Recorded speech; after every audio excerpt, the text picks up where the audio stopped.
ओ मेरी प्यारी माँ बहनों, आज दूसरों के कपड़े देख करके तुम अपने शौहरों को आ करके सुनाती हो, मेरी सहेली ने ऐसा कपड़ा खरीदा, मेरी पड़ोसन ने ऐसा कपड़ा खरीदा, मेरी सहेली के शौहर ने उसको नाक की कील दिलाई, उसको कान की ईयररिंग दिलाई। तुमको इससे कोई मतलब नहीं। शौहर बेचारा कहां कहां से कमा करके तुम्हारी घर गृहस्थी जुटा रहा है, तुम्हारा परिवार चला रहा है, तुम दूसरों का कपड़ा और दूसरों का जेवर देख करके अपने शौहरों को परेशान करती हो। और मैंने तो यहां तक देखा, कितनी औरतें ऐसी हैं, शौहर बेचारा कहता है मैं क्या करूं, मैं तो मामूली दुकानदार हूं, 500 रुपये रोजाना कमाता हूं, जो कमाता हूं उतना मेरा खर्च है, मैं कहां से तेरे सोने का जेवर बनवाऊं, मैं कहां से तेरे हाथों में सोने की चूड़ी ला करके दूं। तो बीवी कहती है मुझे इससे कोई मतलब नहीं, तुम चोरी करो, तुम डाका डालो, लेकिन मुझे सोने की चूड़ी ला करके दो। कितनी बीवियां हैं जो अपने शौहरों को हराम कमाई खाने पर मजबूर करती हैं। मेरी प्यारी माँ बहनों, मुझे अच्छी तरीके से सीमांचल के जलसों का पता है। पिंडाल में जितनी औरतें उससे ज्यादा तो आपको सड़कों पर मिल जाएंगी। मुझे अच्छी तरीके से पता है कि आप जलसों के अंदर भी क्या मिजाज आपने बना करके रखा है। अल्लाह के वास्ते मेरी प्यारी माँ बहनों, कभी अगर मौका मिले तो अपने नबी की बीवियों के हालात भी जाकर के देख लेना। उन्होंने कैसी जिंदगी गुजारी है, उन्होंने क्या खाया है, उन्होंने क्या पहना है, उनकी जिंदगी कैसी गुजरी है। जरा नबी के परिवार की जिंदगी भी आप उठा के देखो। अम्मा आयशा मेरे नबी की बीवी हैं, हम सब की मां हैं। अम्मा आयशा अपने भांजे से कहती हैं कि ऐ मेरे भांजे उर्वा, हम 2-2 महीने तक हमारे घर में चूल्हा नहीं जलता था, 2-2 महीने का चांद हम देख लेते थे। वमा युक़दु फी अबियाति रसूलिल्लाहि सल्लल्लाहु अलैहि वसल्लम नार, अल्लाह के नबी के घर में चूल्हा नहीं जलता था। उर्वा ने पूछा खाला जान, जब चूल्हा नहीं जलता था तो आप लोग क्या खाते थे, कैसे आपकी जिंदगी गुजरती थी। अम्मा आयशा फरमाती है अल-अस्वदान अत-तम्रु वल-मा, ऐ मेरे भांजे हम खजूर खा लेते थे और पानी पी लेते थे और इसी पर गुजारा कर लिया करते थे। बड़ी कुर्बानियां दी हैं नबी के घर वालों ने, फाके किए, भूखे रहे। जरा नबी के कमरों का हाल देखो। मैं जब सीमांचल में आज एक मदरसे में गया, देखा कि 300 बच्चियां पढ़ रही हैं। मदरसा छोटा सा है, टीन का शेड है, मिट्टी का फर्श है। मैंने देखा कि आज के दौर में जब लोगों के पास इतने शानदार मकान है, आज भी बिहार के और सीमांचल के अंदर ऐसे मदरसे चल रहे हैं, ये कितनी बड़ी बात है। मुझे अल्लाह के नबी के कमरों की याद आई जिसका जिक्र हदीस की किताबों में किया गया। नबी के कमरे कैसे थे, हदीस में आता है मिट्टी का फर्श होता था, खजूर के पत्तों का और खजूर के दरख्तों का पिलर होता था और उसका छप्पर होता था। एक मामूली सा टाट का पर्दा लटका रहता था और छत की हाइट इतनी कम थी कि अगर हाथ उठाया जाए तो हाथ छत से टच कर जाता था। ये छोटे छोटे कमरे थे, ये प्यारे नबी का कमरा होता था। ये कमरे छोटे थे, इसमें कोई मार्बल नहीं था, इसमें कोई लाइटिंग नहीं थी, इसमें कोई डेकोरेशन नहीं था, इसमें कोई दुनिया के एतबार से कोई खूबसूरती नहीं थी, मगर इस कमरे की ये खासियत थी, यहाँ पे कुरान की आयतें नाजिल हुआ करती थी, यहाँ जिब्रील अमीन आया करते थे, यहाँ अल्लाह का फरिश्ता आया करता था, यहाँ अल्लाह के प्यारे नबी सोया करते थे। जब अब्दुल मलिक बिन मरवान का दौर आया और मस्जिद नबी को जब और लंबा चौड़ा किया जाने लगा, जब उसके विस्तार की योजना बनाई गई तो यह तय किया गया कि अल्लाह के नबी के कमरों को तोड़ दिया जाए। उस जमाने में हजरत सईद इब्न मुसय्यब जिंदा थे, जो बहुत बड़े ताबई थे। उन्होंने कहा ऐ काश मेरे बस में होता तो मैं मना कर देता कि ओ लोगों, अल्लाह के नबी के इन कमरों को न तोड़ो, अल्लाह के नबी के इन कमरों को इनके हाल पर रहने दो, ताकि आने वाली नस्लें देखे कि जनाबे मोहम्मद रसूलुल्लाह की बीवियों ने कैसे कमरों में जिंदगी गुजारी है, ताकि आने वाली नस्लें देखे कि उनके नबी ने कैसी जिंदगी गुजारी है। ओ मेरी प्यारी माँ बहनों, आज आपके अंदर सब्र नहीं है, आज आपके अंदर कनात नहीं है, आज शौहर को हराम कमाई खाने पर आप मजबूर कर रही हैं। आज दूसरों का नाखून आज देख करके, गंजों को देख करके कहा जाता है कि दूसरों को नाखून निकल जाता है। आज वो हालात हमारे हो गए, दूसरों की दौलत देख करके, दूसरों के जेवरात देख करके, दूसरों के कपड़े देख करके हमारे पेट में दर्द होने लगता है। अल्लाह के नबी की बीवियों ने एक मर्तबा आपस में मीटिंग की, कहा कि लोगों के घरों में तो बड़ा पैसा आ रहा है और हमें वही सूखी रोटी मिल रही है, हमें जौ की रोटी मिल रही है। हमारे पास वही पुराना कपड़ा है, हमारे पास छोटे छोटे कमरे हैं। अल्लाह के नबी की बीवियां अल्लाह के प्यारे नबी के पास आती हैं और कहती हैं कि अय अल्लाह के नबी, अब हमारा खर्चा भी कुछ बढ़ना चाहिए, अब हमारी आमदनी भी कुछ बढ़नी चाहिए। अय अल्लाह के नबी, कैसर और किसरा की जो बेगम है उनके तो बड़े ठाट बाट हैं। अय अल्लाह के नबी, हम तो आपकी बीवियां हैं, हम तो इस उम्मत की सबसे ज्यादा इज्जत वाली औरतें हैं। हमारी जिंदगी में और हमारी लाइफ स्टाइल में भी कुछ ऐशो आराम आना चाहिए। अय अल्लाह के नबी, हमें साल में जो खर्चा दिया जाता है उस खर्चे में कुछ इजाफा होना चाहिए। जाहिर है नबी की बीवियों ने अगर ये डिमांड की तो गलत तो नहीं थी, उनका हक था, उनका अधिकार था। मगर अल्लाह ने कुरान की आयत नाजिल कर दी। अल्लाह ने सूरह अहज़ाब की आयत नंबर 27 और 28 नाजिल कर दी। या अय्युहन नबी कुल लिअज़वाजिका इन कुंतुन्न तुरिदनल हयातद दुनिया व ज़ीनतहा फतालैना उमत्तिकुन्न व उसर्रिकुन्न सराहन जमीला। ऐ नबी, अपनी बीवियों से कह दो, अगर तुम्हें दुनिया चाहिए, दुनिया की चकाचौंध चाहिए, दुनिया की दौलत चाहिए, दुनिया का कपड़ा लत्ता चाहिए, दुनिया का जेवर चाहिए, तो आ जाओ, मैं तुमको तलाक दे देता हूं और तुमको दुनिया की दौलत दे देता हूं। फिर तुम नबी के घर में नहीं रह सकती, तुम नबी के साथ नहीं रह सकती। व इन कुंतुन्ना तुरिदनल्लाह व रसूलहु वद्दारल आखिरत फइन्नल्लाह अअद्द लिल मुहसिनाति मिनकुन्ना अजरन अज़ीमा। लेकिन अगर तुम्हें अल्लाह से मोहब्बत है, रसूल से मोहब्बत है और आखिरत में अपना घर बनाना चाहती हो, तो जैसे नबी के घर में जिंदगी गुजर रही है वैसी जिंदगी गुजारो और काट लो, अल्लाह तुमको जन्नत अता फरमाएगा। जब ये दो आयतें नाजिल हुई, अल्लाह के प्यारे नबी अपनी सबसे महबूब बीवी हजरत आयशा के पास आए। आए आयशा, तुमसे एक बात पूछना चाहता हूं, सोच समझ के तुम जवाब देना, कोई जल्दी नहीं है। हो सके तो अपने मां बाप से मशवरा कर लेना, अपने मां बाप से पूछ करके जवाब देना, लेकिन सोच समझ करके जवाब देना। अय अल्लाह के नबी, क्या बात है, इतना सस्पेंस क्यों है, ये आप इतनी शरायत क्यों लगा रहे हैं, आखिर बात क्या है, मुझे बताइए। अल्लाह के प्यारे नबी ने कुरान की यही दोनों आयतें पढ़ करके सुना दी। अय आयशा, अल्लाह ताला तुमको चॉइस दे रहा है, या तो तुम दुनिया की दौलत ले लो लेकिन नबी को छोड़ के चली जाओ, और या तो नबी के साथ परेशानी उठा लो, तुमको आखिरत की नेमतें मिल जाएंगी। अय आयशा, तुम बताओ तुम्हारी चॉइस क्या है, तुम क्या चाहती हो। ओ मेरी प्यारी माँ बहनों, मैं कुर्बान जाऊं अपनी मां के ऊपर, मैं कुर्बान जाऊं अम्मा आयशा के ऊपर। अम्मा आयशा ने एक सेकंड भी देर नहीं की, एक सेकंड भी देर नहीं की और फौरन कह दिया, अय अल्लाह के नबी, इख्तरतुल्लाह व रसूलहु व दारल आखिरा। अय अल्लाह के नबी, मेरा जवाब बिल्कुल क्लियर है, मुझे दुनिया नहीं चाहिए, मुझे दुनिया का ऐशो आराम नहीं चाहिए। अय अल्लाह के नबी, मैं दुनिया की दौलत को ठोकर मारती हूं, जो आपको छोड़ करके मुझे दुनिया की दौलत मिले। अय अल्लाह के नबी, मुझे तो अल्लाह चाहिए, मुझे तो अल्लाह का रसूल चाहिए, मुझे तो आखिरत में अपना घर बनाना है। अय अल्लाह के नबी, मैं अपनी डिमांड वापस लेती हूं, मैं आपको चुनती हूं, मैं आपके साथ दुनिया में रहूंगी और आखिरत में भी रहूंगी। कभी मौका मिले मेरी प्यारी मां बहनों, तो जरा नबी अकरम की बीवियों के हालात आप उठाइए। लड़की की शादी आप करते हैं, क्या देखते हैं आप, लड़का सरकारी नौकरी में है कि नहीं है, लड़का 50,000 रुपया महीना कमा रहा है कि नहीं कमा रहा है। लड़की अगर आपकी खूबसूरत है तो आपको लड़का भी एकदम खूबसूरत चाहिए।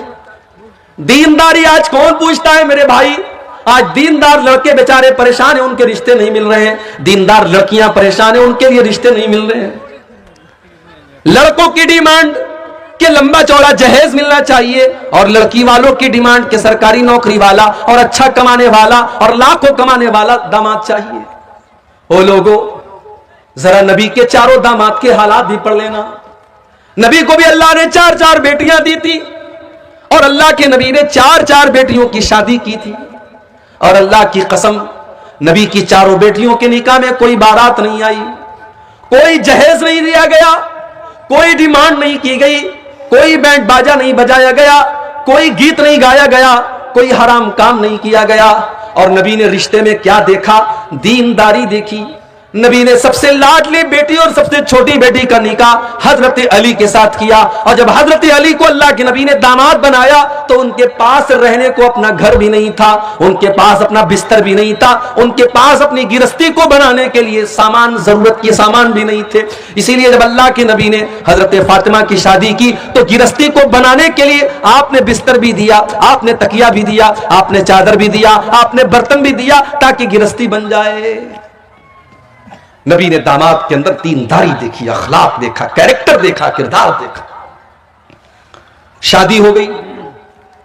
नबी की सबसे लाडली बेटी ससुराल में सारे काम खुद करती है, हसन और हुसैन की परवरिश भी कर रही है और पानी भर भर के ला रही है, घर की सफाई भी कर रही है, आटा भी अपने हाथों से गूंद रही है, सारे घर के काम कर रही है। कोई नौकरानी नहीं है, कोई गुलाम नहीं है, कोई नौकर नहीं है।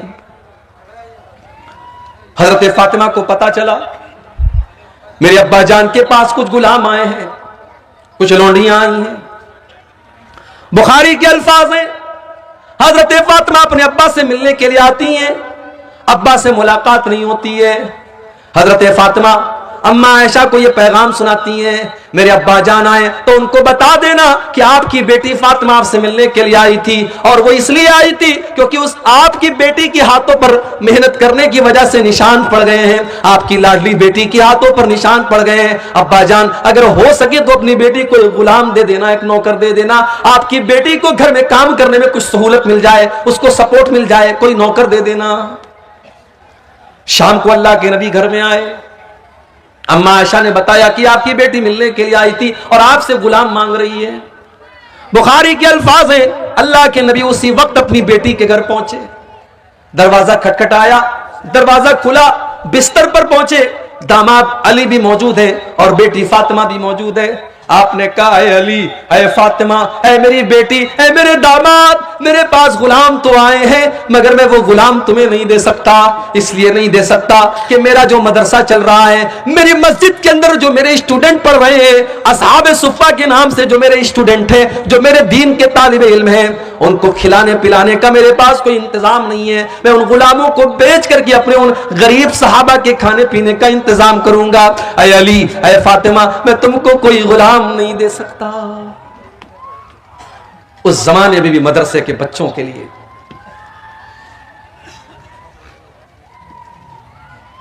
उस जमाने में भी मदरसे के बच्चों के लिए नबी ने चंदा किया है और आज भी चंदा करना पड़ता है। नबी ने अपने परिवार और अपनी फैमिली की जरूरतों को कुर्बान करके अपने मदरसे को चलाया है। और आज भी कितने मदरसे ऐसे हैं जो बड़ी मुश्किल से चलते हैं मेरे भाई, और बड़ी मुश्किलों के बाद इन मदरसों से पढ़ करके कोई आलिम दीन बनता है। लोगों के घरों में लाइन लगा करके जागीर का खाना खा करके ये बच्चे 8 साल 10 साल के बाद आलिम बनते हैं। इनकी कद्र किया करो मेरे भाई, इनकी इज्जत किया करो, ये बड़ी कुर्बानियों के बाद आलिम बनते हैं। ये 1400 साल का इतिहास रहा है कि दीन के इदारे और दीन के मदरसे आसानी से नहीं चलते हैं। नबी ने अपनी बेटी का पेट काटा है, अपना पेट काटा है और अपने मदरसे को चलाया है। कहा है मेरी बेटी फातिमा, मैं तुम्हें गुलाम नहीं दे सकता, मैं तुम्हें नौकर नहीं दे सकता, लेकिन हां मैं तुमको उससे बेहतर एक चीज बता देता हूं। इज़ा अवैतुमा इला फिराशिकुमा फसब्बिहा सलासन व सलासीन व कब्बिरा सलासन व सलासीन वहमदा सलासन व सलासीन। जब तुम बिस्तर पे सोने जाया करो तो 33 बार सुभान अल्लाह पढ़ लिया करो, 33 बार अल्हम्दुलिल्लाह पढ़ लिया करो और 34 बार तुम अल्लाहु अकबर पढ़ लिया करो। फज़ालिकुमा खैरुल लकुमा मिन खादिमिन, तुम्हें किसी नौकर की जरूरत नहीं पड़ेगी, तुम्हारे बदन की सारी थकान दूर हो जाएगी, तुम ये तस्बीह पढ़ के बिस्तर पे सो जाना। नबी ने अपनी बेटी को तस्बीह सिखाई है और हमने अपनी बेटी को क्या सिखाया है? कटिहार के इंग्लिश मीडियम में हमारा बच्चा पढ़ता है, हमारी बेटी पढ़ती है। स्कूल का प्रोग्राम हुआ, सालाना फंक्शन हुआ, एनुअल फंक्शन हुआ, सज संवर के हम भी गए, अपनी मोहतरमा को भी लेके गए। वहां हमारी 10 साल की लड़की नाच रही है बॉलीवुड के किसी गाने पर और हम वीडियो बना रहे हैं और स्टेटस लगा रहे हैं और पूरे खानदान को दिखा रहे हैं, देखो मेरी बेटी मेरा नाम रोशन कर रही है, कितना अच्छा डांस किया हमारी बेटी। नबी ने अपनी बेटी को तस्बीह सिखाई और हम अपने बच्चों को गाना सिखा रहे हैं। जो बोगे वो काटोगे, जो अपने बच्चों को सिखाओगे कल बड़े होकर के वही सीखेंगे मेरे भाई। नबी ने अपने बच्चों को तस्बीह सिखाई है। तरबियत आप करते हैं। नौजवान आज अगर बिगड़ा है, लड़के बिगड़े हैं, लड़कियां बिगड़ी हैं, तो सवाल यह है कि आप क्या कर रहे थे, आपकी जिम्मेदारी क्या थी, आपने अपनी जिम्मेदारी को कितना निभाया। नबी अकरम ने कैसी तरबियत की अपने बच्चों की। कि कैसा शोर आ रहा है बाबा? अच्छा, उधर कुछ मिला हुआ है। सही मुस्लिम के अल्फाज हैं, अल्लाह के नबी अपनी बेटी फातिमा से मिलने के लिए जाते हैं। बड़े गौर से सुनना मेरी माओ बहनों, रात का टाइम है, शाम का टाइम है। अल्लाह के नबी अपनी बेटी फातिमा के घर पहुंचे, दरवाजे पर पहुंचे। कोई चीज आपको नजर आई, आपके चेहरे पर नागवारी का असर जाहिर हुआ, कुछ ऐसा था जो आपको बुरा लगा और आप वापस चले आए। बेटी को पता चला मेरे अब्बा आए थे और आकर के वापस चले गए। बेटा होता तो ध्यान न देता, लेकिन बेटियां बहुत ध्यान देती हैं। बेटियां बहुत ध्यान देती हैं। बेटी तो अपने मां बाप का चेहरा देख करके पढ़ लेती है कि अब्बा नाराज है, अम्मा नाराज है, मां बीमार है, बाप बीमार है, बेटी ससुराल में है, मोबाइल पर कॉल गया, बेटी तेरे अब्बू की तबीयत बहुत खराब है। वो बेचारी अपने सारे काम धाम छोड़ करके दौड़ी दौड़ी आती है कि मेरा बाप बीमार है, पहले मैं अपने बाप की हाल चाल ले लूं, उसके बाद काम होता रहेगा। बेटा उसी घर में रहता है, काम धाम करता है, बाप बिस्तर पे पड़ा है, बेटे को फुर्सत नहीं है कि अपने बाप को एक नजर आकर के देख ले, उससे 2 मिनट बात कर ले। उसके बाद भी हम लोग बेटों के लिए तड़पते हैं और बेटियां पैदा होती हैं तो माथे पर बल पड़ जाता है। हजरत फातिमा को पता चला अब्बा जान आए थे, वापस चले गए। फौरन हजरत अली को भेजा कि जाकर के पूछो कि क्या बात है, हमने कौन सी गलती कर दी। हजरत अली आते हैं, अय अल्लाह के नबी क्या बात है, आप हमारे घर पर आए और दरवाजे से वापस चले गए। अय अल्लाह के नबी अगर कोई खता हो गई, कोई गलती हो गई तो बता दीजिए। नबी अकरम ने क्या फरमाया, अय अली जब मैं अपनी बेटी के घर पहुंचा मैंने देखा कि मेरी बेटी के दरवाजे पर जो पर्दा लटक रहा है वो बड़ा डिजाइनदार है। फराइतु अला बाबिया सित्रम वशया, मैंने देखा कि मेरी बेटी के दरवाजे पर जो पर्दा लटक रहा है उस पर बड़े डिजाइन बने हुए हैं, बहुत बड़े बड़ी तस्वीरें बनी हुई हैं। आय अली माली वली दुनिया, जब मेरा दुनिया से कोई लेना देना नहीं है, जब मैंने सारी जिंदगी दुनिया से अपने आप को दूर रखा, मैंने दुनिया की रंगीनियों से अपने आप को दूर रखा, तो आय अली मेरी बेटी फातिमा के घर के ऊपर ये डिजाइनदार पर्दा कहां से आ गया? जाओ मेरी बेटी से कह दो वो पर्दा हटा करके मदीना के गरीबों में तकसीम कर दे। ये होती है, ये नबी की जिंदगी थी, ये नबी के सहाबा की जिंदगी थी, ये नबी के अहले बैत की जिंदगी थी। अल्लाह ने फरमाया अल्हाकुमुत तकासुर, ये माल और दौलत की चकाचौंध ने तुमको अल्लाह से दूर कर दिया है। ये माल माल करते हो, ये माल कितने दिन तुम्हारे काम आएगा? अल्लाह के नबी फरमाते हैं, अल्लाह ताला कहता है यकूलु इब्नु आदम माली माली, आदम का बेटा कहता है हाय मेरा माल, हाय मेरा माल। वमा मालुका इल्ला मा अकलत फाफनैता वमा लबिस्त फाबलैता वमा तसद्दक़त फअमज़ैता। अल्लाह के नबी फरमाते हैं कि तेरे माल की क्या हकीकत है, या तो तूने पहन करके पुराना कर दिया, या तूने खा करके खत्म कर दिया, या तूने अल्लाह की राह में दान दे दिया, सदका कर दिया, खैरात कर दिया और आखिरत के लिए आगे बढ़ा दिया। यही तो तेरा माल है। और क्या तेरा माल है? जो तू छोड़ के जाता है वो तो दूसरों का हो जाता है। तेरा क्या है? तेरा क्या है? सारी जिंदगी जो जिस मकान को बनाते हैं आप, हराम कमाई से जिस मकान को बनाते हैं, एक दिन आता है आप मर जाते हैं और आपके बच्चे उस मकान में जिसको आपने खड़े होकर के बनवाया है, उस मकान में आपके बच्चे आपकी लाश को 24 घंटे रखने के लिए तैयार नहीं। इंसान मर गया, 24 घंटे कोई डेड बॉडी को रखने के लिए तैयार है। बीवी को बहुत मोहब्बत है शौहर से, बीवी की आंखों में आंसू बह रहे, बेटे रो रहे, मगर बेटा एक बार भी नहीं कहता मेरे अब्बा जान को मेरे पास रहने दो। सब लोगों को फिक्र है जल्दी से कब्र तैयार हो जाए, जल्दी से जनाजा पड़ी जाए, अब्बा को दफन कर दिया जाए। कोई मुर्दे को रखने को तैयार नहीं है। ओ लोगों, तुम्हारी वैल्यू खत्म हो गई, तुम्हारी हकीकत खत्म हो गई, मौत के आते ही तुम्हारी औकात तुमको पता चल गई। इसीलिए अल्लाह कहता है अल्हाकुमुत तकासुर हत्ता ज़ुरतुमुल मकाबिर, जब तुम कब्रिस्तान पहुंचोगे तब तुम्हें पता चलेगा दुनिया की हकीकत क्या है। कब्रिस्तान तो पहुंचोगे ना एक दिन। दुनिया में फॉर्च्यूनर गाड़ी की सवारी करने वाला एक एक करोड़ की गाड़ी से चलने वाला 4 लोगों के कंधों पर आज जनाजे की शक्ल में जा रहा है, जो अपने शैंपू से, अपने फेवरेट शैंपू से नहाया करता था। बहुत सारी औरतें डफ शैंपू लगाती हैं, कोई दूसरा शैंपू ले आओ तो बुरा मान जाती हैं। बहुत सारे लोग लक्स साबुन से नहाते हैं, उनको दूसरा साबुन नहीं चलता। आज मर गया, आज कोई कहने वाला नहीं है ये तो डफ साबुन से नहाया करता था, आज इसको साबुन क्यों नहीं लगा रहे हो, कोई ये कहने वाला नहीं है। ये तो गर्म पानी से नहाया करता था, आज इसको ठंडे पानी से क्यों नहला रहे हो, कोई ये कहने वाला नहीं है। इसको शैंपू क्यों नहीं लगा रहे हो, ये तो शैंपू लगाया करता था। इतना बेबस हो गया, इतना कमजोर हो गया, आज उसके बदन से कपड़े दूसरे उतार रहे हैं, आज उसको नंगा दूसरे लोग कर रहे हैं, आज उसके बदन पर दूसरे लोग पानी डाल रहे हैं। आज वो इस लायक भी नहीं है कि वो कुल्ली कर सके, वो नाक में पानी डाल सके, आज उसकी गंदगी को दूसरे लोग साफ कर रहे हैं। मर गया, घर वालों ने नहला दिया, अब कफन का नंबर आया। दुनिया में कपड़ा पहनता था तो दुकान पर जाकर के कहता था सबसे महंगा कपड़ा मुझे दिखाओ। 1000 रुपया मीटर वाला कपड़ा पहन करके वो निकलता था और अपने कपड़े का रोप झाड़ता था। आज मर गया तो मामूली कॉटन के कफन के कपड़े में, सूती कपड़े में उसको कफनाया जा रहा है। वो ये भी नहीं कहता है ओ लोगों मैं तो रेमंड का कपड़ा पहना करता था, मैं तो फला कंपनी का कपड़ा पहना करता था, मैं तो डेनिम की, मैं तो फला ब्रांड की जींस की पैंट पहना करता था। आज सारा ब्रांड हवा हो गया, आज सारी कंपनियां हवा हो गई, आज जिस कपड़े में कफनाया जाए वो कफनाया जा रहा है। कफना दिया गया, अब लोग आ रहे हैं उसको देखने के लिए। देख लो आखिरी दीदार है, अब इसको कोई देखने वाला नहीं होगा। आखिरी दीदार है, देख लो, अब ये मनु मिट्टी नीचे चला जाएगा, अब इसको कब्र में डाल दिया जाएगा। फिर तुम देखना भी चाहोगे तो फोटो के अंदर देख सकते हो, मोबाइल के अंदर देख सकते हो, तुम रियल में दोबारा इसको नहीं देख सकते। कफना दिया गया, जनाजा तैयार कर दिया गया, 4 लोगों ने चारपाई को उठाया, कब्रिस्तान लेके जाने लगे।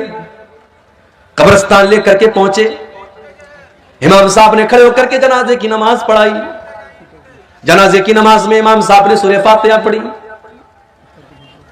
दरूद शरीफ पढ़ा, जनाजा की दुआएं पढ़ी, मुर्दे की मगफरत की दुआ की। चौथी तकबीर के बाद सलाम फेरा। कब्र तैयार हो चुकी है, कब्र के पास लाया गया, कब्र में उतारा गया, मिट्टी दे दी गई। सारे लोगों ने मिट्टी दे करके अपने हाथ झाड़ लिए और हाथ के साथ साथ अपना पल्ला भी झाड़ लिया। ये बता दिया, बेटे ने अपने बाप को मिट्टी दे करके ये बता दिया, अब्बा जान मैं आपका बेटा हूं, आपने मुझे पढ़ाया लिखाया, मेरे लिए जमीन जायदाद बनाई, मेरे लिए क्या क्या किया, मगर आज इस कब्र के अंदर मैं आपके काम आने वाला नहीं हूं। इस कब्र के अंदर जब मुनकर नकीर आपसे सवाल करेंगे तो अब्बा जान मैं आपके कोई काम नहीं आऊंगा। बीवी, जिस बीवी के जेवरात के लिए इसने सूद और ब्याज का धंधा भी किया था, इसने हराम कारोबार भी किया था और अपनी बीवी के कान और नाक और हाथों को जेवरात से भर दिया था, आज वो बीवी बैठ करके रो रही है और एक बार भी अपने शौहर से ये नहीं कह रही है कि मैं आपकी कब्र में आपकी मदद करने आऊंगी। वो आंसू तो बहा रही है मगर आपकी कब्र में आपके कोई काम नहीं आ रही है। ओ लोगों, अगर इंसान सिर्फ अपनी मौत के ऊपर गौर करे उसे समझ में आ जाएगा ये दुनिया कितनी बेवफा है। वमल हयातुद दुनिया इल्ला मताउल गुरूर, ये दुनिया तो बेवफा है, ये दुनिया तो धोखे का सामान है। इस दुनिया को कोई मतलब नहीं कि आपकी आरजू क्या थी, आपके सपने क्या थे। आजकल तो जवान मौतें हो रही, पहले यह था कि साहब आदमी 60 साल का हुआ, 70 साल का हुआ तब मौत होती थी। अब तो मौत तो हमेशा अपने टाइम पर ही आती है। हमको लगता है कि 60 साल में आदमी मर गया, 50 साल की उम्र में आदमी मर गया, मौत तो अपने टाइम पर आई है।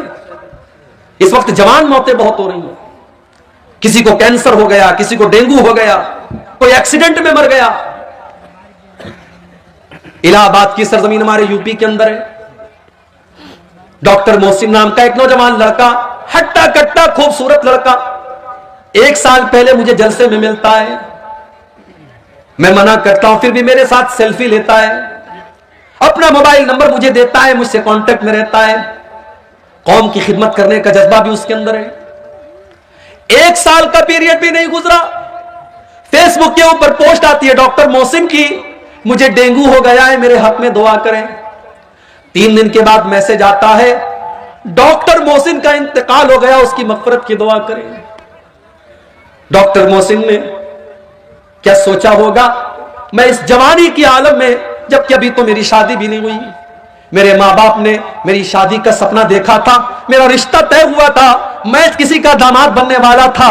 क्या डॉक्टर मोहसिन ने यह सोचा था कि आज मैं मौत के घाट उतर जाऊंगा और शादी का दिन भी मैं नहीं देख पाऊंगा, मैं दुनिया से इसी हाल में चला जाऊंगा। मेरे नौजवान साथियों, यह मौत आपसे पूछ करके तो नहीं आएगी। इस मौत को इससे कोई मतलब नहीं कि आपके कौन कौन से सपने हैं और आपके कौन कौन से इरादे हैं। यह मौत आएगी और आपको आपके अपनों से जुदा कर देगी। हमारे बड़े अच्छे दोस्त थे मौलाना अब्दुल रहमान साजिद सलफी, उत्तर प्रदेश के सिद्धार्थ नगर के रहने वाले, मुंबई में मस्जिद के इमाम हैं। तकरीर करने के लिए पूना जाते हैं, रात में तकरीर करके वापस लौट रहे, टैक्सी के ऊपर सवार है, एक्सीडेंट हो जाता है, इंतकाल हो जाता है, खूबसूरत चेहरा लहूलुहान हो जाता है, जो देखता है उसकी आंखों में आंसू आ जाते हैं। लेकिन मेरे प्यारे भाइयों, मौत को कोई तरस नहीं आता, मौत को कोई रहम नहीं आता। मौत का फरिश्ता, इसको उससे कोई मतलब नहीं कि आपका 1.5 साल का बच्चा आपका इंतजार कर रहा है, अभी आपकी नई नई शादी हुई है, अभी आपकी जवान बेवा आपका इंतजार कर रही होगी, आपके माँ बाप आपका इंतजार कर रहे हैं, अभी तो आपने मकान भी नहीं बनाया, अभी तो आपने जिंदगी में बहुत सारे सपने पूरे नहीं किए। मौत आएगी और आपके सारे सपनों को चकनाचूर कर देगी। अल्लाह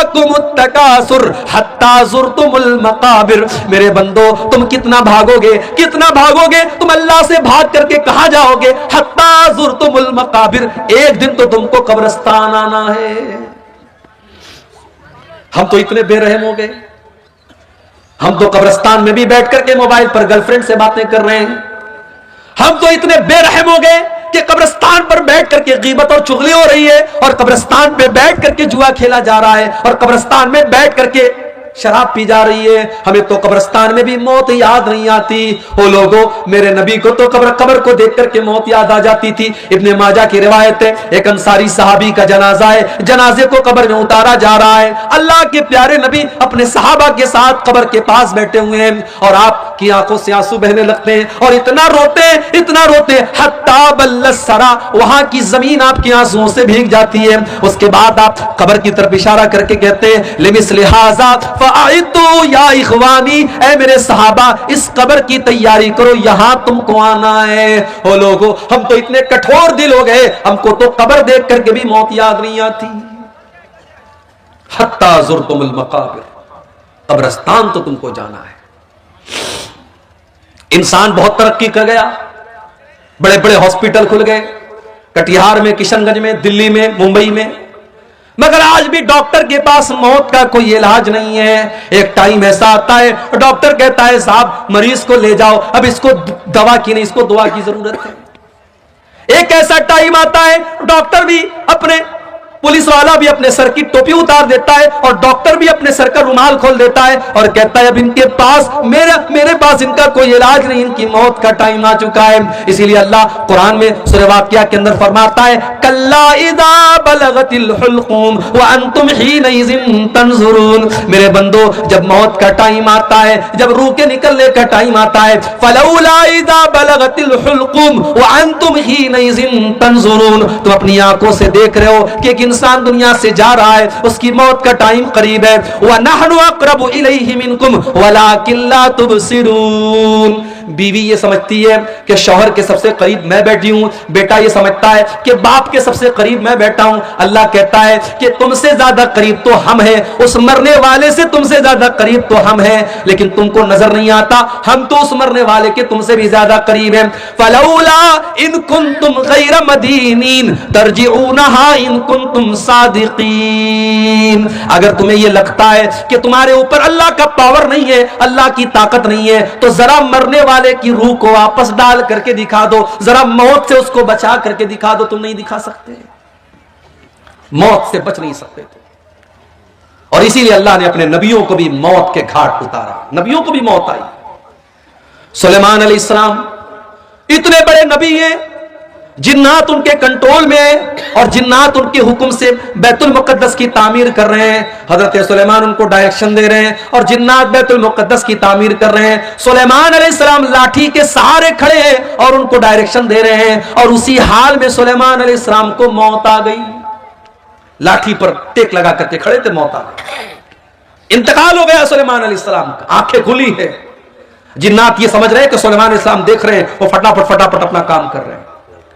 कुरान करीम में अल्लाह ने फरमाया फलम्मा कदैना अलैहिल मौता मा दल्लहुम अला मौतिही इल्ला दाब्बतुल अर्दि ताकुलु मिन साता। जब सुलेमान की मौत का फैसला हमने कर दिया तो जिन्नात को उनकी मौत के बारे में पता भी नहीं चला। वो तो उनकी लाठी को जब घुन के कीड़े ने खा लिया और लाठी कट करके गिर गई और सुलेमान अलैहिस्सलाम की डेड बॉडी जमीन पर आ गई। तब जिन्नात को पता चला कि उनको गैब के बारे में पता नहीं, उनको पता नहीं कि सुलेमान को मौत कब आई। सुलेमान अलैहिस्सलाम को भी मौत आई और नबियों के सरदार और हमारी और आपके प्यारे नबी और आखिरी नबी जनाब मुहम्मद रसूलुल्लाह सल्लल्लाहु अलैहि वसल्लम को भी मौत आई। रबीउल अव्वल की 12 तारीख थी, सोमवार का दिन था। अल्लाह के नबी कई दिन से बीमार चल रहे थे। फजर की नमाज का टाइम है। अल्लाह के नबी को थोड़ी तबीयत बेहतर महसूस हुई। आपने अपने कमरे का पर्दा हटाया। सामने फजर की नमाज हो रही है। अबू बकर सिद्दीक नमाज पढ़ा रहे हैं और पीछे साहबा नमाज पढ़ रहे हैं। नबी अकरम ने अपने सहाबा को नमाज पढ़ते हुए देखा। आपके चेहरे पर मुस्कुराहट फैल गई। आपको लगा मेरा मिशन कामयाब है, मेरी मेहनत कामयाब है, मेरे सहाबा मेरे बाद भी नमाज को कायम रखेंगे। मेरे प्यारे साथियों, जा करके जरा अपनी मस्जिदों का जायजा लो। इस गांव के अंदर मुझे नहीं पता कितनी मस्जिदें हैं, जाओ जरा मस्जिदों में फजर की नमाज का जायजा लो। अगर ये बेचारे 70 साल वाले 60 साल वाले ये डंडा लेकर के चलने वाले बूढ़े अगर मस्जिद में जाना बंद कर दें तो शायद फजर की नमाज में ताला लग जाए मस्जिदों में और फजर की नमाज में कोई मस्जिद को खोलने वाला ना हो। हम तो नमाज से इतने दूर हैं, कोई बात नहीं है। हमारा कारोबार चल रहा है, हमारी दुकान चल रही है, नमाज हो रही है और मोहब्बत रसूल का दावा। अल्लाह अकबर। एक मरतबा रबीउल अव्वल का महीना था, मेरा प्रोग्राम था कलियाचक में, मालदा स्टेशन से कलियाचक जाने में आमतौर से 1 से 1.5 घंटा लगता है। मुझे 3 घंटे लग गए। रास्ते पर जुलूस निकल रहा था साहब। किसका जुलूस निकल रहा है? नबी के आशिकों का जुलूस निकल रहा है। नबी के आशिकों का जुलूस निकल रहा है। डीजे बज रहा है, रास्तों को जाम करके, नाच करके, गा करके, नारे लगा करके लोग मोहब्बत रसूल जाहिर कर रहे हैं। जिसको नबी से मोहब्बत होगी वो जुलूस नहीं निकालेगा, वो नाच गाना नहीं करेगा, वो डीजे नहीं बजाएगा, वो म्यूजिक नहीं बजाएगा। जिसको नबी से मोहब्बत होगी वो नमाज कायम करेगा, क्योंकि नबी को नमाज से बड़ी मोहब्बत थी। अल्लाह के नबी फरमाते जो इलत कुर्रतु आईनी फिस्सलाह, नमाज मेरी आंखों की ठंडक है। नमाज का टाइम होता था, अल्लाह के नबी हजरत बिलाल से कहते थे या बिलाल अरहना बिस्सलाह, ऐ बिलाल जल्दी से नमाज खड़ी करो और मुझे मेरे दिल को सुकून पहुंचाओ। फजर की नमाज हो रही है। अल्लाह के नबी के चेहरे पर मुस्कुराहट फैल गई कि मेरे बाद भी मेरे सहाबा नमाज कायम करेंगे, मेरा मिशन चालू है, मेरा मिशन जारी है।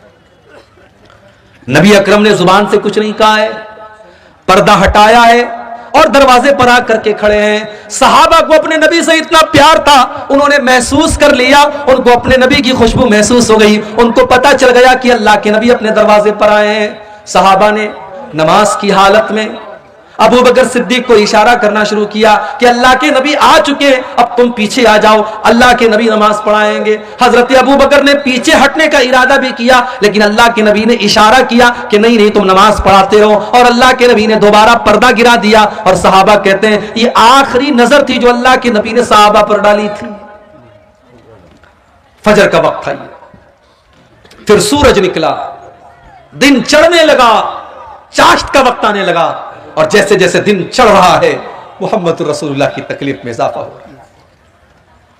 अम्मा आयशा फरमाती है उसी सोमवार के दिन मेरे भाई अब्दुर्रहमान आए, वो मिसवाक कर रहे थे। अल्लाह के नबी की नजर पड़ गई, आपने इशारा किया कि मैं भी मिसवाक करना चाहता हूं। अम्मा आयशा ने अपने भाई से मिसवाक को लिया और मिसवाक को अपने दांतों से नरम किया, ताकि अल्लाह के प्यारे नबी को मिसवाक करने में तकलीफ ना हो। बीवी वो होती है जिसको शौहर की तकलीफ का इतना एहसास है। शौहर बीमार है तो अम्मा आयशा ने मिसवाक को नरम किया ताकि मेरे नबी को, मेरे शौहर को तकलीफ ना हो, आसानी से मिसवाक कर सके। और अम्मा आयशा फरमाती हैं, ये मेरे लिए फख्र की बात थी कि अल्लाह के नबी के आखिरी टाइम में मेरा लुआब अल्लाह के नबी के लुआब के साथ मिल गया।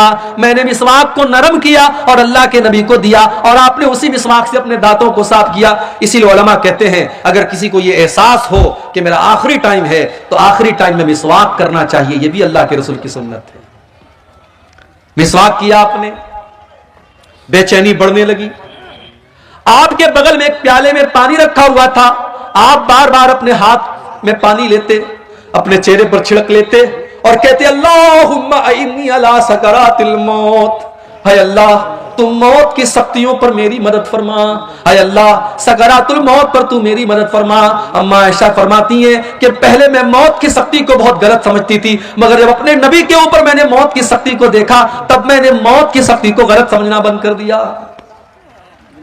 उसके बाद अम्मा आयशा फरमाती हैं आपने अपने दोनों हाथ उठाए, आपने अपने दोनों हाथ उठाए और आपकी जुबान से निकला मअल्लज़ीना अनअमता अलैहिम मिनन नबिय्यीना वस्सिद्दीक़ीना वश्शुहदाई वस्सालिहीन। ऐ अल्लाह तू मुझे उन लोगों में शामिल फरमा दे जिन पर तेरा इनाम हुआ है, अपने नबियों में शामिल फरमा दे, अपने सिद्दीकीन में शामिल फरमा दे, अपने शुहदा में शामिल फरमा दे, अपने नेक बंदों में शामिल फरमा दे। अल्लाहुम्मा अलहिक़नी बिर्रफ़ीक़िल आला। आपने फरमाया ऐ अल्लाह तू अपने बेहतरीन बंदों में मुझको शामिल फरमा दे। इतना कहते हुए अल्लाह के नबी ने हाथ उठाया और फिर धीरे धीरे आपका हाथ जमीन पर आ गया और आपकी रूह आपके बदन से निकल गई और आप इस दारे फानी को छोड़कर चले गए। नबी अकरम को भी मौत आई। ये मौत है मेरे भाई, अगर इसको हम याद रखें तो दुनिया की लज्जतें देख करके हम बहकेंगे नहीं, दुनिया की रंगीनियां देख करके हम बहकेंगे नहीं। अल्लाह को मुत्तकासुर, मेरे बंदो ये मालो दौलत की और दुनिया की रंगीनियों को देख करके तुम अल्लाह को भूल बैठे हो। हत्ता ज़ुरतुमुल मकाबिर, मगर एक दिन आएगा जब तुम कब्रिस्तान जाओगे, जब तुम्हारी मौत हो जाएगी, तुम कब्रिस्तान पहुंचोगे। कल्ला सौफ तालमून, उसके बाद तुम्हें जरूर पता चल जाएगा कि अल्लाह का वादा कितना सच्चा था। सुम्मा कल्ला सौफ तालमून, तुम्हें जरूर पता चल जाएगा कि अल्लाह का वादा सच्चा था। बंदे को कब्र में दफनाया गया। अल्लाह के नबी फरमाते दफना करके जब वापस जाने लगते हैं तो मुर्दे को फौरन दोबारा उसकी रूह को लौटाया जाता है, दोबारा उसके अंदर जिंदगी डाली जाती है और वो दफना करके जाने वालों के जूतों की आवाज को भी सुनता है। और दो फरिश्ते उसके पास आते हैं, एक का नाम मुनकर है, एक का नाम नकीर है। ये दोनों फरिश्ते उसको बिठाते हैं। एक सवाल पैदा हुआ, भाई मुसलमान अपने मुर्दों को कब्र में दफनाता है, मगर हमारे हिंदू भाइयों के यहां तो जला दिया जाता है, उनको कब्र में अजाब कैसे होगा? पारसी लोगों के यहां तो लाश में मसाला लगा करके चिलकवों को खिला दिया जाता है, उनके यहां कैसे हिसाब किताब होगा? कोई पानी में सफर कर रहा था, डूब करके मर गया, मछलियों ने उसको खा लिया, उसका कब्र में हिसाब किताब कैसे होगा?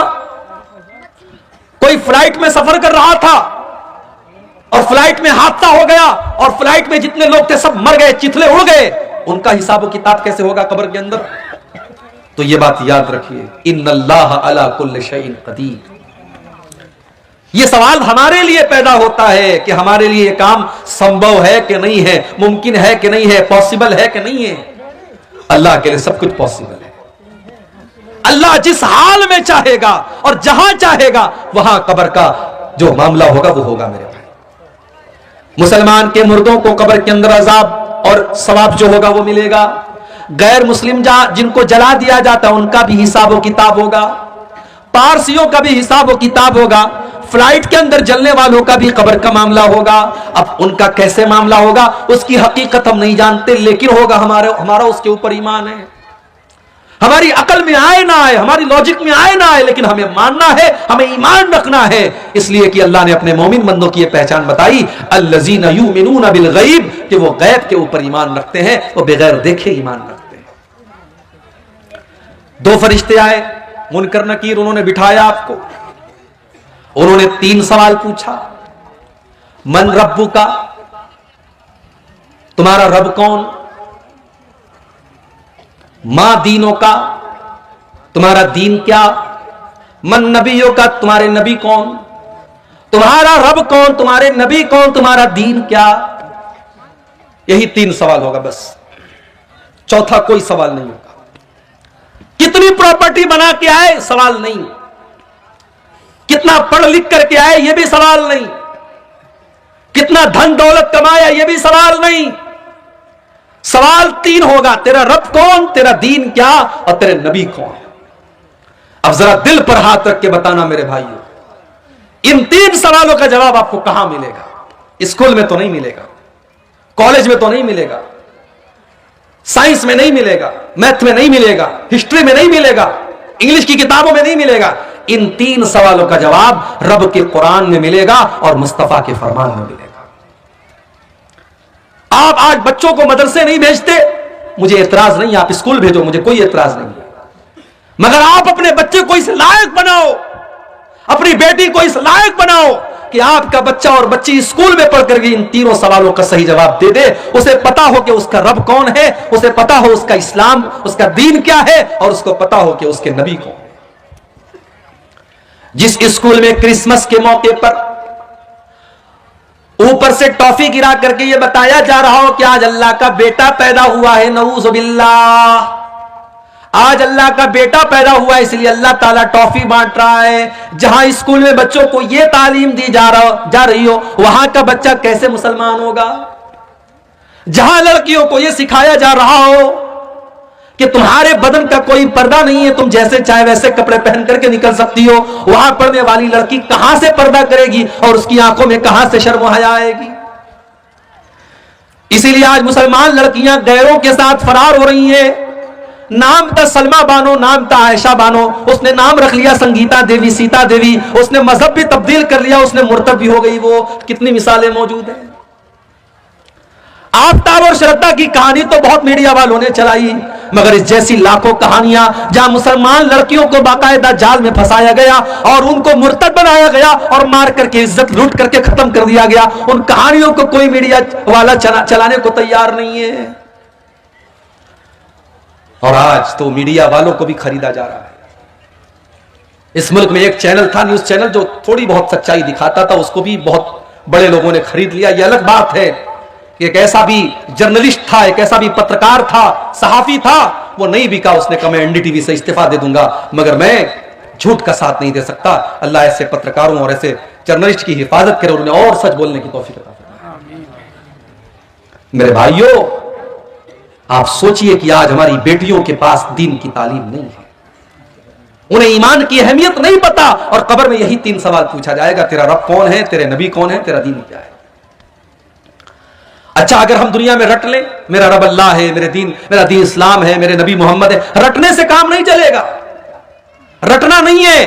अगर आप चाहते हैं कि कब्र में आपके मुंह से सही जवाब निकले, तो आपको अल्लाह वाली जिंदगी गुजारनी पड़ेगी। अगर आप चाहते हैं कि कब्र में आपके मुंह से निकले मेरा दीन इस्लाम है, तो आपको इस्लाम पर चलना पड़ेगा। आपकी जिंदगी इस्लाम वाली होगी, तब कब्र में सही जवाब निकलेगा। अगर आप चाहते हैं कि कब्र में जब फरिश्ता पूछे तेरे नबी कौन है, और आपके मुंह से ये निकले मेरे नबी मोहम्मद सल्लल्लाहु अलैहि वसल्लम है, तो आपको अल्लाह के नबी के तरीके पर जिंदगी गुजारनी पड़ेगी। जो बंदा मोमिन होगा, जिसने ईमान वाली जिंदगी गुजारी होगी, वो इन 3 सवालों का सही जवाब देगा। वो कहेगा मेरा रब अल्लाह है, मेरा दीन इस्लाम है, मेरे नबी मोहम्मद है। फरिश्ता पूछेगा वमा युदरीका, तुझे इन 3 सवालों का जवाब कैसे पता चला? बंदा कहेगा करातु किताब अल्लाह, मैंने कुरान को पढ़ा था, मैंने हदीसों को पढ़ा था, मैंने अल्लाह और उसके रसूल की बातों को पढ़ा था। आज कौन पढ़ता है? कौन पढ़ता है कुरान को? आज पहले तो बूढ़ी औरतें घर में रहती थी, वो बेचारी सुबह सुबह कुरान पढ़ती थी। अब तो वो बूढ़ियां भी खत्म हो गई। अब की तो औरतें वो हैं कि सुबह को वो उठती हैं तो मोबाइल पर सीरियल देखती हैं, पहले रात को बिस्तर पे सोने लगती है तो सीरियल देखती है। नौजवान को गाना सुनने से फुर्सत नहीं, बुढ़ों को गाना सुनने से फुर्सत नहीं। आज हमारे घरों में कुरान कौन पढ़ता है? मेरे भाई, अपने दिल पर हाथ रख करके बताओ कि आखिरी टाइम आपने कुरान को कब पढ़ा? हमने कुरान के साथ बहुत नाइंसाफी की। और कल क़यामत के दिन अल्लाह के नबी हमारा गरेबान पकड़ेंगे और अल्लाह के नबी क़यामत के दिन अल्लाह की बारगाह में कहेंगे वक़ाल रसूल या रब इन्न कौमी इत्तख़ज़ू हाज़ल कुरान महजूरा। अल्लाह के रसूल कहेंगे ऐ अल्लाह मेरी इस कौम ने कुरान को छोड़ दिया था, कुरान को छोड़ दिया था। अल्लाह कब्र में तीनों सवालों का जवाब देने वाला कहेगा मैंने कुरान को पढ़ा था। और जो इंसान काफिर था, मुनाफिक था, इस्लाम पर नहीं चलता था, उसके मुंह से सही जवाब नहीं निकलेगा, वो चाह करके भी सही जवाब नहीं दे पाएगा। उसके मुंह से बस एक ही जवाब निकलेगा हा हा ला अदरी, हाय हाय मैं नहीं जानता। फरिश्ता कहेगा तू नहीं जानता इसलिए कि माँ दरईता व माँ तलईता, न तूने इल्म हासिल किया, न तूने कुरान पढ़ा, न तूने हदीस पढ़ी, न तूने उलमा से इल्म हासिल किया, न तू मदरसे गया, न तूने उलमा से सीखा, न तो तूने इल्म हासिल किया, न तूने खुद पढ़ने की कोशिश की। तो अल्लाह ने फरमाया कल्ला सौफ तालमून, अन करीब तुम जान जाओगे। सुम्मा कल्ला सौफ तालमून, तुम जरूर जान जाओगे अपनी हकीकत को। कल्ला लौ तालमून इल्मल यकीन, मेरे बंदो अगर तुम यकीन की नजर से कब्र का मंजर देख लो तो अपने मुर्दों को दफनाना बंद कर दोगे। अगर कब्र के अंदर जो अजाब हो रहा है, अगर वो अजाब हमारी आंखों के सामने आ जाए मेरे भाई, तो कोई अपने बाप को कब्रिस्तान लेके नहीं जाएगा, कोई अपने बेटे को कब्रिस्तान लेके नहीं जाएगा। अल्लाह के नबी फरमाते हैं कि अगर मुझे इस बात का डर ना होता कि तुम अपने मुर्दों को दफनाना बंद कर दोगे तो मैं अल्लाह से दुआ करता कि वो अजाब कब्र की आवाज तुमको सुना दे, लेकिन हम सुन लेंगे तो मुर्दों को दफनाना बंद कर देंगे। कल्ला लौ तालमून इल्मल यकीन, मेरे बंदो अगर तुम यकीन की नजर से कब्र के अजाब को देख लो, अल्लाह के अजाब को देख लो, तो तुम्हारा क्या हाल होगा। लतरवुन्नल जहीम, तुम जरूर जहन्नम को देखोगे। जहन्नम, हाय हाय, अब ये पूरा टॉपिक है कि जहन्नम कैसी है और क्या है। कभी इंशाअल्लाह आपके इलाके में मौका मिला तो तकरीर इस पर होगी कि जहन्नम कैसी होगी। इतना समझ लीजिए कि तकलीफ और टॉर्चर की आखिरी हद है जहन्नम। जहन्नम वो जगह है जहां आप मौत की आरजू करेंगे मगर मौत नहीं मिलेगी। जहन्नम वो जगह है जो अल्लाह ने अपने नाफरमानों के लिए सजा के तौर पर तैयार करके रखी है। कुल्लमा नज़िजत जुलूदुहुम बद्दलनाहुम जुलूदन गैरहा लियज़ूक़ुल अज़ाब, जब जहन्नमियों के चमड़े जहन्नम की आग में जलने लगेंगे तो हम उनके ऊपर नया चमड़ा चढ़ा देंगे ताकि बार बार जलने की तकलीफ उनको महसूस हो। जहन्नमियों को आग का बिस्तर दिया जाएगा, उनको ऐसा फल दिया जाएगा जिसको खाने के बाद उनका पेट अंगारा बन जाएगा, उसको कड़वा कसैला जहन्नमियों का पीपर मवाद पिलाया जाएगा। लतरवुन्नल जहीम, मेरे बंदो तुम जहन्नम को जरूर देखो। मेरे भाइयों, आज अगर दुनिया में कोई जल जाए उसकी लाश को देख करके हम बर्दाश्त नहीं कर सकते। सोचो मेरे भाइयों, हमारे बेटे और बेटियां जहन्नम की आग में जले, हम ये कैसे गवारा कर सकते हैं। हमारी बीवी, हमारा परिवार जहन्नम की आग में जले, हम ये कैसे गवारा कर सकते हैं। लतरवुन्नल जहीम, मेरे बंदो तुम जरूर जहन्नम को देखोगे। सुम्मा लतरवुन्नहा ऐनल यकीन, तुम यकीन की नजरों से जहन्नम को देखोगे। सुम्मा लतुसअलुन्ना यौमइज़िन अनिन नईम, और दुनिया में हमने जो नेमतें दी हैं उन नेमतों का तुमको कयामत के दिन हिसाब देना पड़ेगा। एक वाकया सुना करके बात खत्म कर रहा हूं, रात काफी हो रही है। आपको अच्छा खाना मिल रहा है, अच्छे मकान में आप रहते हैं, आपके बाल बच्चे तंदुरुस्त हैं, आपको अल्लाह ने अगर इन नेमतों से नवाजा है, इन नेमतों का हिसाब अल्लाह की बारगाह में आपको देना पड़ेगा। सही इब्न हिब्बान की रिवायत है, एक दिन हजरत उमर फारूक अपने घर से निकले, दोपहर का टाइम था, घर से निकले, रास्ते में अबू बकर सिद्दीक से मुलाकात हुई। अबू बकर सिद्दीक ने पूछा कि ऐ उमर क्या बात है, दोपहर में क्यों निकले हो। हजरत उमर ने सच बात बता दी, कहा कि मा अखरजनी इल्लल जू, ऐ अबू बकर क्या बताऊं, बहुत तेज भूख लगी है, कई दिनों से खाना नहीं खाया है, मैं भूख से परेशान होकर के निकला हूं।